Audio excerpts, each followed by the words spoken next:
शिक्षा के निजीकरण के खिलाफ नर्सिंग प्रशिक्षण प्राप्त करने वाली छात्राओं ने शनिवार को मुख्यमंत्री के नाम बड़वानी कलेक्टर को सौंपा ज्ञापन। बड़वानी कलेक्टर कार्यालय गेट समय दोपहर 1 बजे के लगभग नर्सिंग प्रशिक्षण कॉलेज में प्रशिक्षण कर रही छात्राओं ने अपनी मांगों को लेकर एक प्रतिनिधिमंडल ने मुख्यमंत्री के नाम ज्ञापन सौंपा। शिकायती पत्र के माध्यम से यह मांग की है कि नर्सिंग घोटाले में बंद हुए कॉलेज के संचालकों से सभी ओरिजिनल डॉक्यूमेंट लेना और अन्य कॉलेज में जल्द समायोजित करना। स्कॉलरशिप से पहले पूर्ण फीस वसूली जा रही है, जिससे किसान, मजदूर और गरीब माँ पिता एक मुश्त लाखों रुपए नहीं दे सकते, जिसके विरोध में ज्ञापन दिया जाएगा। साथ ही बड़वानी नर्सिंग कॉलेज की पुनः सूक्ष्मतापूर्ण जांच होनी चाहिए। साथ ही फ्रॉड कॉलेज संचालकों पर तुरंत पुलिस केस दर्ज किया जाना चाहिए। शिक्षा का निजीकरण और व्यवसायीकरण नहीं होना चाहिए। क्या परिचय है आपका?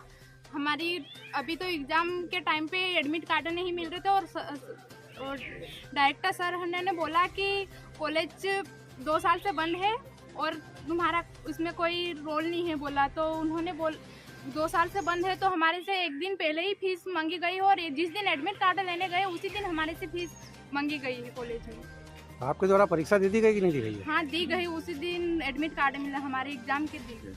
कौन सा इंस्टीट्यूट में पढ़ रहे थे आप? Barwani institute of nursing college. अच्छा, आपका नाम क्या है? प्रियंका खत्ते। कितने छात्र हैं वहाँ? लगभग छात्र अभी हमारी क्लास में 24 स्टूडेंट है और बाकी के एक क्लास है बीएससी नर्सिंग से और जीएनएम है बाकी तो। हम बड़वानी ही रहते हैं। अभी क्या कर रहे थे आप? हम बीएससी नर्सिंग के स्टूडेंट हैं। कौन सी, कहाँ पर, कौन सी संस्था से? Barwani institute of nursing. आज जो ज्ञापन देना है किस लिए आया? ये कि हमारे डॉक्यूमेंट्स हमको रिटर्न करें और हमारे दूसरी कॉलेज में ट्रांसफर दिया जाए। तो आपके डॉक्यूमेंट्स कौन से ओरिजिनल थे कि वो डुप्लीकेट? ओरिजिनल है हमारे डॉक्यूमेंट्स जमा वहाँ कॉलेज में। आप शुरू में क्या कह के जमा करा जब एडमिशन लिया था आपने? तो कि हमारे डॉक्यूमेंट्स जमा होंगे और स्कॉलरशिप पे बात हुई थी हमारी। वापस देना का वो कब तक वो बोला था उन्होंने? पूरा कोर्स होने के बाद में आपके डॉक्यूमेंट्स मिलेंगे। दिए आपको डॉक्यूमेंट्स कि नहीं दिए? नहीं दिए अभी। क्या और जब एग्जाम आई तो हमारे एडमिट कार्ड भी हमको नहीं दिए गए, बोले कि हमारी फीस जमा करो। फीस जमा करना हाँ, पड़ेगी। कितनी फीस जमा करने की पूरी 75 मतलब कोई बाकी है, अदरवाइज स्कॉलर डली थी क्या आप लोगों की? नहीं। अभी स्कॉलर अभी तक नहीं डली है। कितने वर्ष हो गए अब तक? हमारे 4 वर्ष हो गए। फीस जमा पूरी हो गई आप लोगों की? फीस जमा नहीं, हमारी स्कॉलरशिप पे बात हुई थी तो हम उसी बेस से। ये कॉलेज चल रहा है क्या अभी? कॉलेज अभी बंद हो गया है। अच्छा, इस संबंध में कॉलेज प्रशासन से बात करी थी आपने? प्रिंसिपल से बात करी थी आपने? हाँ, डायरेक्टर से हमने बात करी तो उन्होंने बोला है कि हमारा कोई लेना देना नहीं है और कॉलेज हमने अभी बंद कर दिए। बोले उनकी तरफ से उन्होंने हाथ खड़े कर दे तो हम किसके पास जाएंगे। उमेर सिंह बड़ोले, मैं यूथ कांग्रेस प्रदेश महासचिव। यहाँ ज्ञापन दिया है कलेक्टर कार्यालय में, किस विषय को लेकर? मुख्यतः 2 विषय है। पहला विषय ये है कि मध्य प्रदेश शासन द्वारा एक फरमान निकाला गया है कि समस्त कॉलेज के संचालक फीस एडवांस में फीस वसूल कर सकेंगे।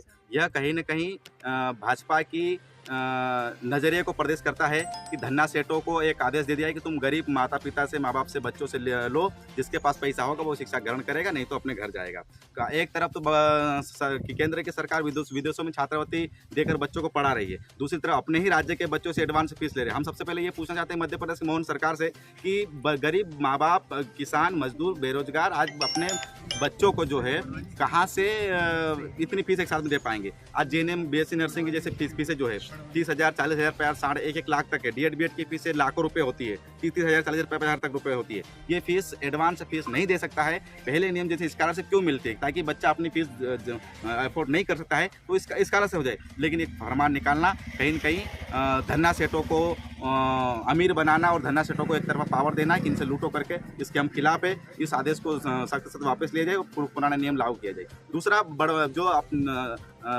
देखने में आया कि सीबीआई जो जांच हुई नर्सिंग वाले मामले में, तो सीबीआई घोटाले में भी घोटाला हुआ और देखने में ये आया कि इन कॉलेज के संचालकों का इतना हौसला बढ़ गया है कि इन बच्चों का इन्होंने ओरिजिनल डॉक्यूमेंट ले लिए गए, बैंक का पासबुक तक ले लिया गया है और इनको ब्लैकमेल करता है। जैसे धार वाला मामला था कि एक बच्ची ने आत्महत्या कर ली इसी फीस के पूरी फीस मांगने के इसमें और ओरिजिनल डॉक्यूमेंट के उसमें।